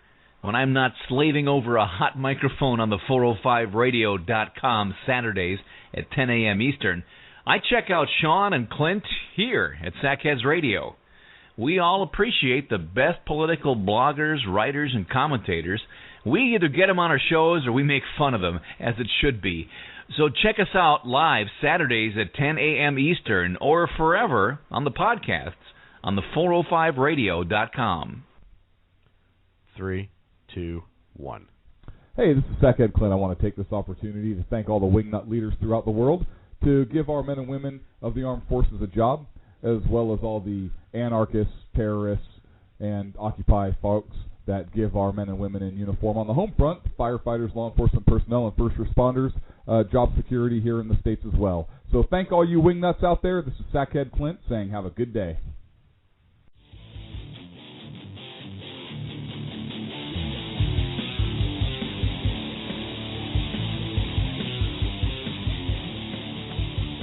Now back to Clint and Sean on Sackheads Radio, radiating elegancy and quality. You know, it's funny. We're going to the break and we're talking about. I said when we get back, we'll get into North Korea. And Clint says, "I don't want to get into North Korea. Who wants to go? I don't want to get in there." Oh, speaking of North Korea, because you're always going to have a good segue, and that was the only one that I had for that. So. Funny part is there was a briefing in front of Congress this week, and an intelligence report came out that North Korea has advanced its nuclear capability and knowledge to the point that it's possible it could arm a ballistic missile. Wasn't it just recently that they were saying that they were pretty far from that still? Yes. This was information that allegedly was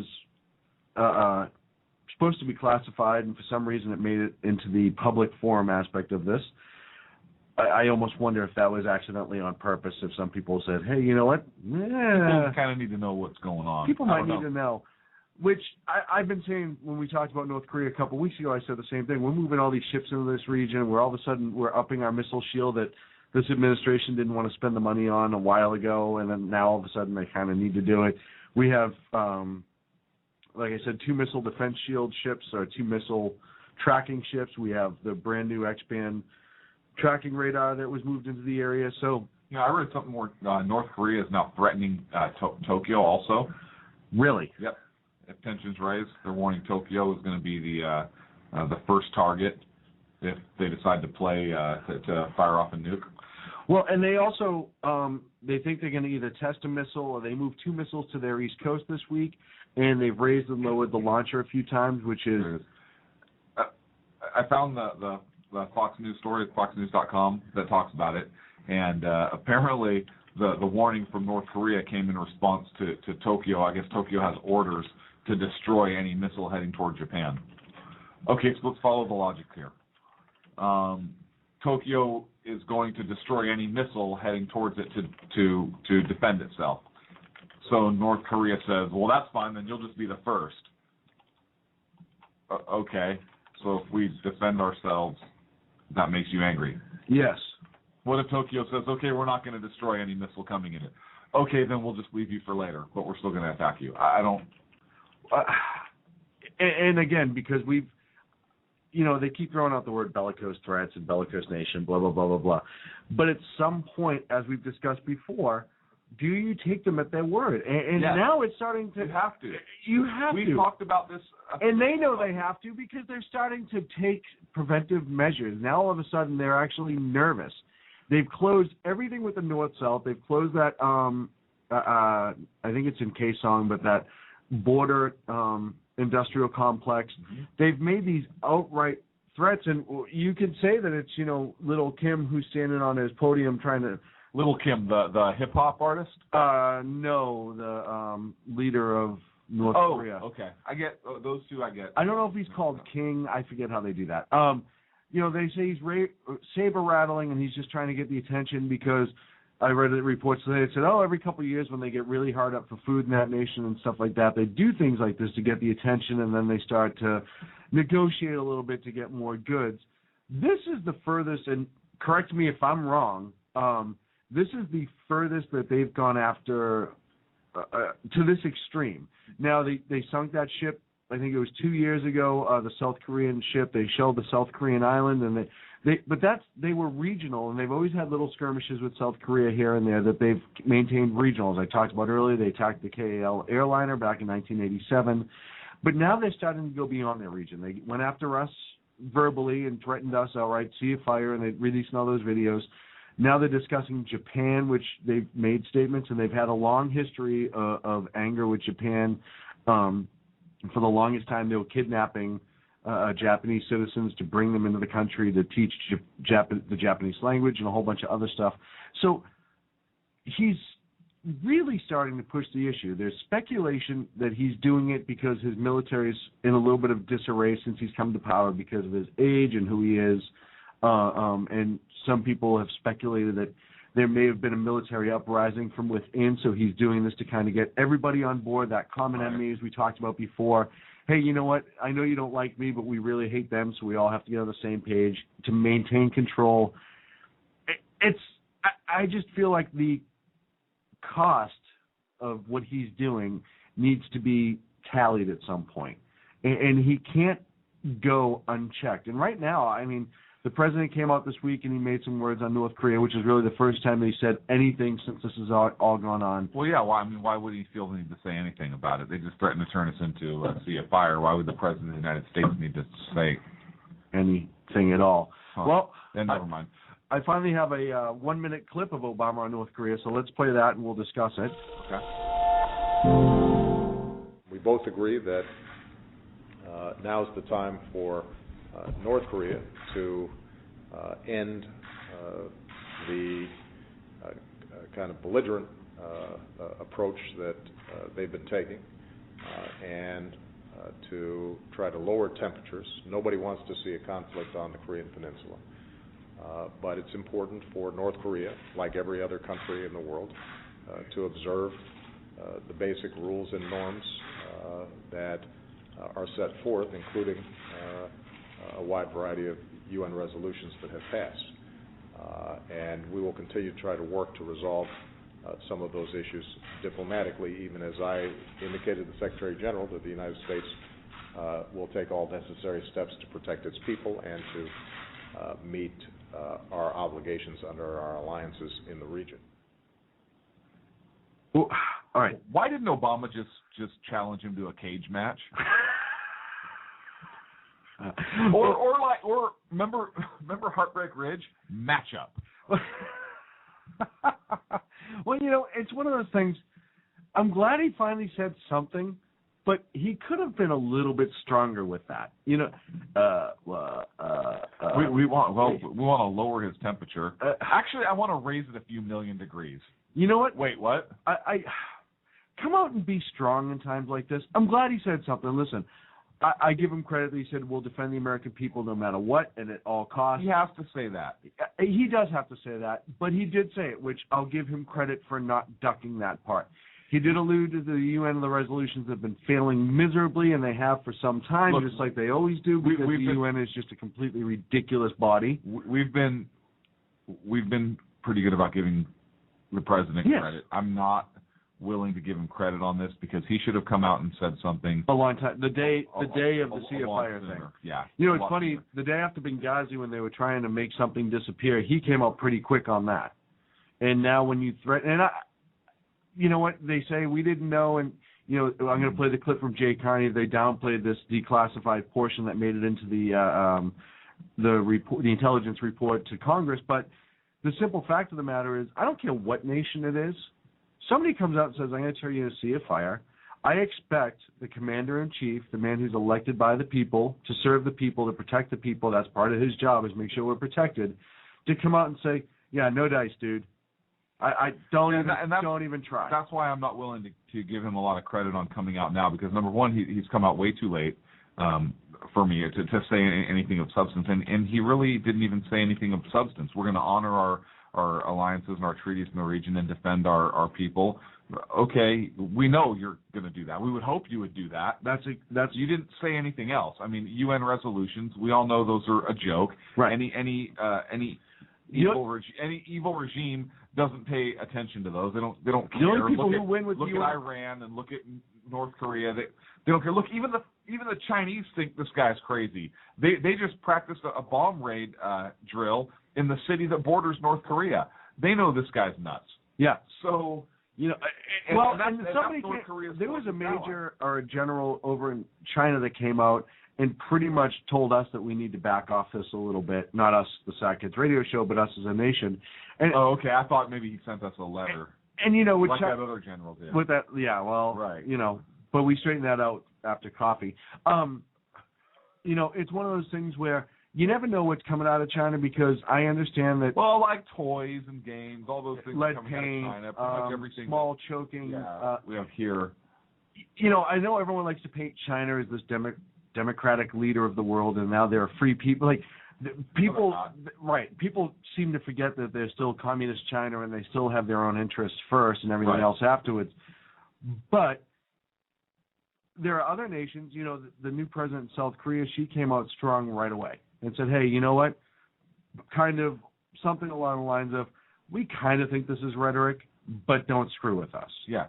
You know what I mean? Don't sit there and just kind of turn around and think you can lob these threats at us and have it be unchecked, because at some point it's going to be checked. Look, he's like, in my opinion, Kim Jong Un is like the little bully. Remember the little bully kid in Christmas Story? Yes. Right? Hey kid, knock it off. After his buddy's getting his butt kicked, he's like that. He's the little bully. But you know what? I would have liked to have seen the president come out and say, not in these exact words, something to the effect of, hey, you threaten to turn us into a sea of fire, you're threatening to use nuclear weapons, knock it off, or we're going to come over there and kick your ass. Plain and simple. We're going to come over there and it's rhetoric. Look, we can't take the chance with a nuclear release. Right. We cannot. Right. And you're telling us you're going to do this. You're raising and lowering missile systems. Yeah. Look, we're not going to drop a nuke on you first, right? But we're going to make sure that you don't have the ability to drop it on us. We're going to make damn sure that you don't have an ability to drop it on us. Well, and I read too that knock it off. And guess what? If he raises and lowers another missile, those B-2s that you sent on the flyby earlier, maybe you send them over and you hit something. Well, now it came out, I think Sky News had this a little while ago. Let them launch a nuke? Sky News had this a little while ago, is that we're now publicly saying we're putting spy planes up over North Korea to see what's going on, which I'm sure we have been this whole time. Of course, I'm sure. But for them to publicly say it now is kind of shows you that there may be a little bit more here than what they initially thought. You know, like I said, I know we don't get a lot of information on North Korea. It's hard to get in there and get information. It's a tough place to be. We can't get anywhere. We don't have diplomats. We don't even have an embassy there. We don't have that ability. So we have to do something. A 500-pound bomb can get there. Absolutely. Yeah. Absolutely can get there. So this all came out, and the intelligence report came out and said, hey, you know what? They may be closer. James Clapper that came out immediately and said, oh, well, you know, we're going to downplay this a little bit. We're not sure, and blah, blah, blah, blah, blah. And then the White House came out through our good friend, the Carney, and said this. I want to be clear that North Korea has not demonstrated the capability to deploy a nuclear-armed missile. The United States continues to closely monitor the North Korean nuclear program and calls upon North Korea to honor its international obligations. So I just want to be clear, in response to your question, that it is our assessment that North Korea has not demonstrated the capability to deploy a nuclear-armed missile. To your broader question, we have responded to the series of provocative actions as well as the stepped-up bellicose rhetoric emanating from Pyongyang by taking a series of prudent measures to ensure that our homeland and our allies are defended. That includes steps to enhance our missile defense system, as well as a variety of other measures that we've taken and that have been reported on. So we take this seriously. Jay, on North Korea, when DNI Clapper says that North Koreans haven't fully tested a nuclear missile, what does he mean? What does he mean by fully tested? What it means is obviously the North Koreans have tested nuclear weapons, and they have developed some missile technology.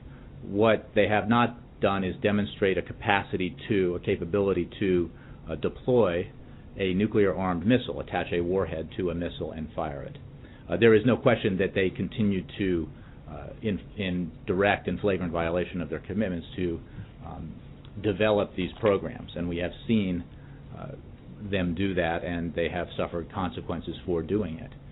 But I think I would refer you to Director Clapper's statement, as well as a statement, I believe, out of the Pentagon, clarifying the view of the intelligence community with regard to this issue.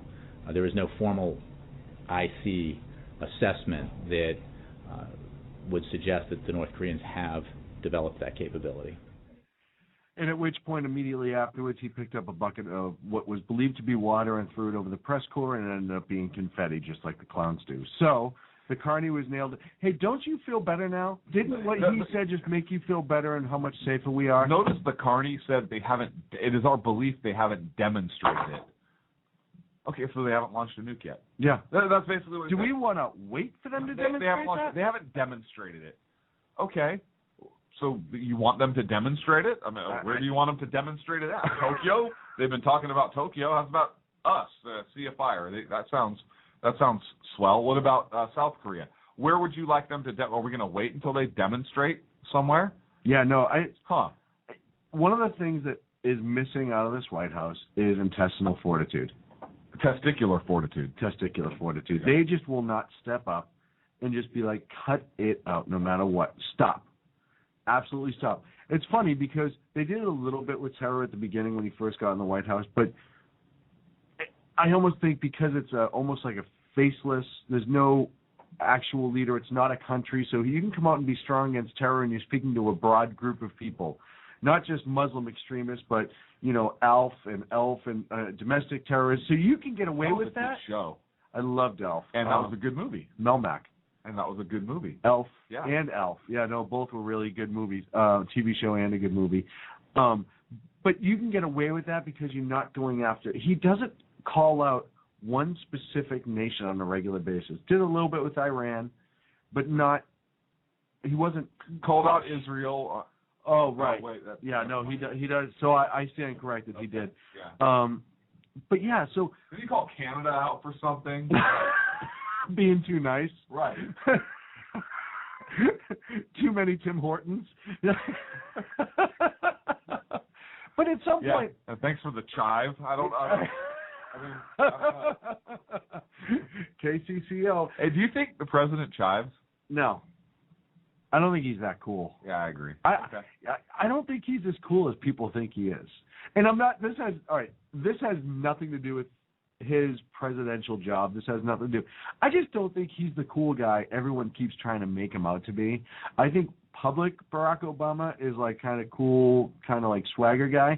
But I think behind closed doors, I think he's a little bit of a book nerd maybe. And just, I'm sure he stays up all night trying to put his connects together. And, like just little things like that. I think he's a little bit of a nerd, and I'm not knocking him for it. But I don't think, I never get the impression that he's the cool guy that people. You know what I want to see a picture of? What? I want to see a picture of a president, any president, on the floor with a bucket of Legos just dumped all over the floor. That would be so awesome. Putting something together. I would be okay with that. I'd be so okay with that. Here's the funny part. You know what I would put together?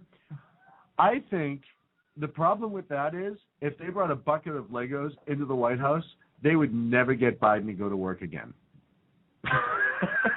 Because he'd be on the ground just be like, hey, Barack, look at this. I just made an effing airplane. No, those are Duplos. So he can't choke on them?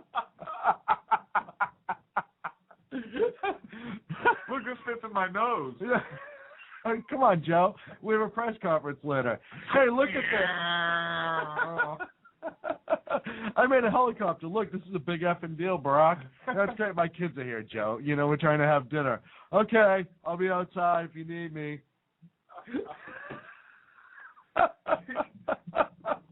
You know what? I would actually love to have Joe Biden as vice president. I'd be like, hey, Joe, you up for a game of dodgeball?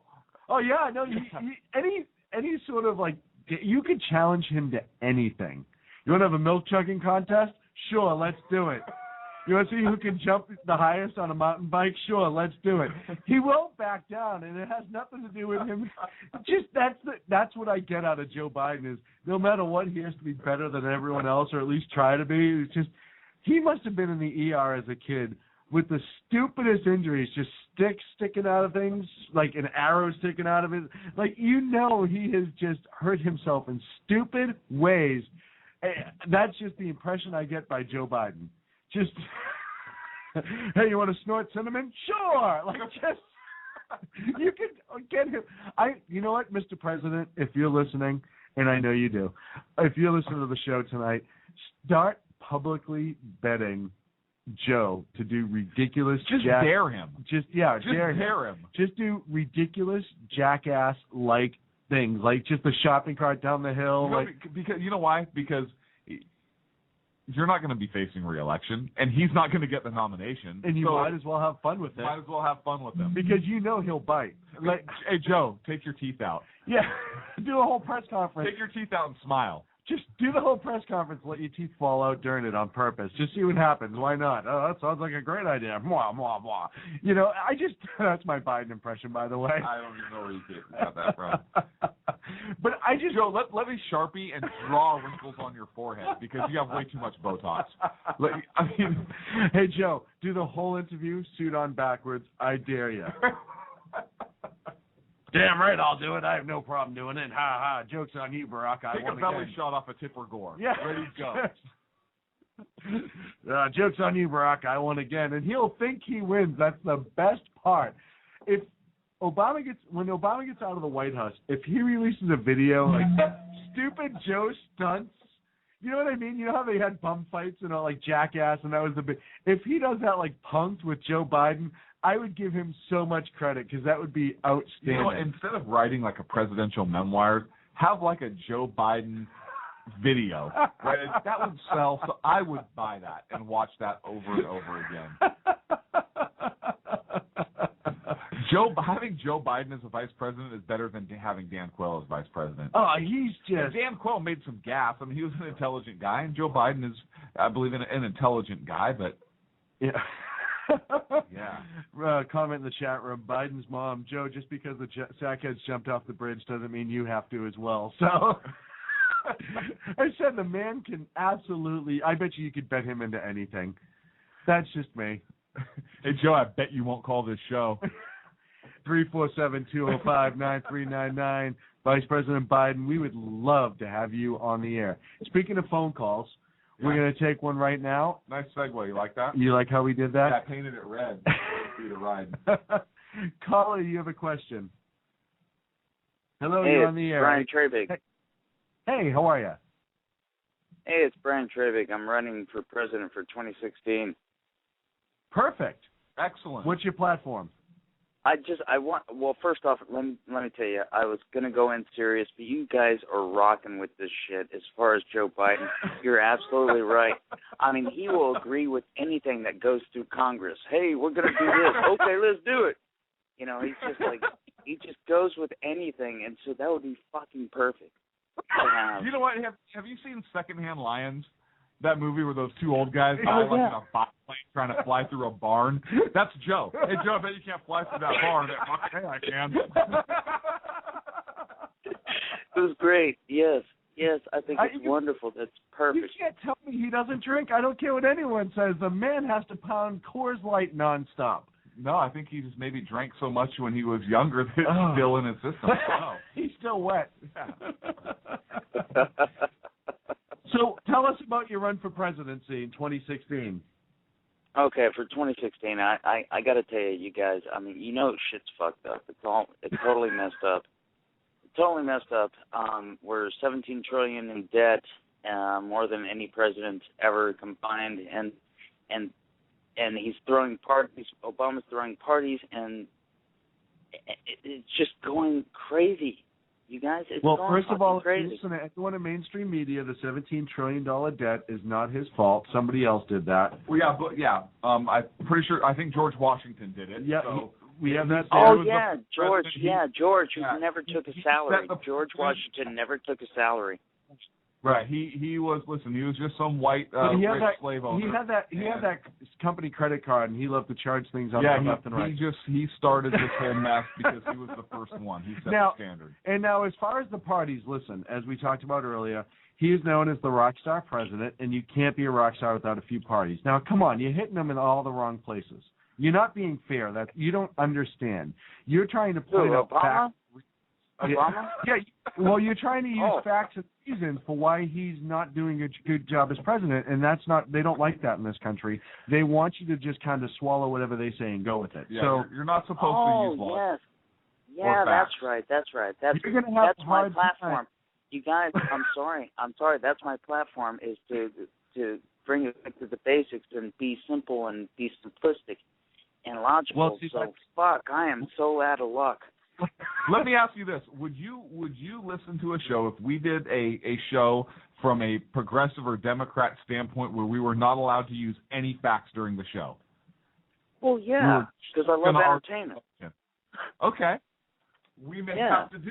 Well, we may have to do a show where we're not allowed to use any facts and just throw something out and argue based on whatever comes to our mind. I love that. That's fine.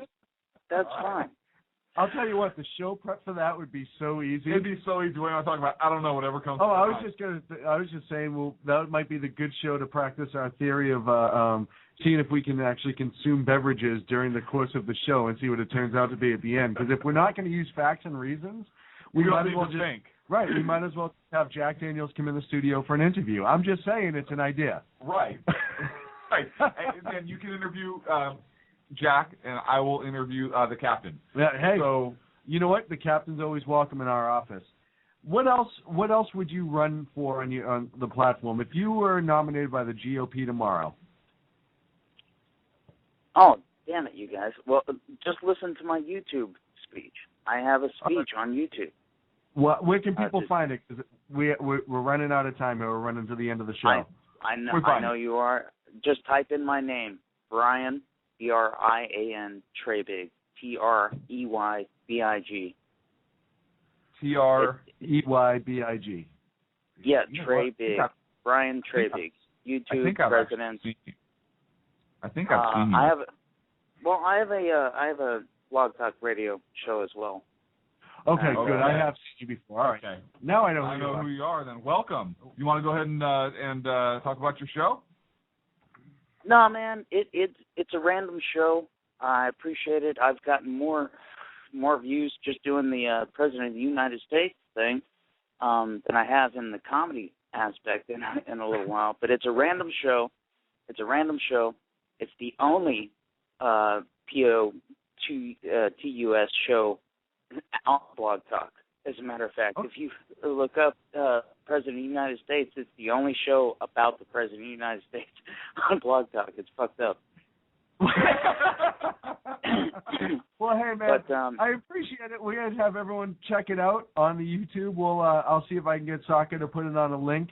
And we wish you luck. Just so you know, my partner on air here, Clint, is running in 2015, so you may have a hard time because he may already sneak in there early.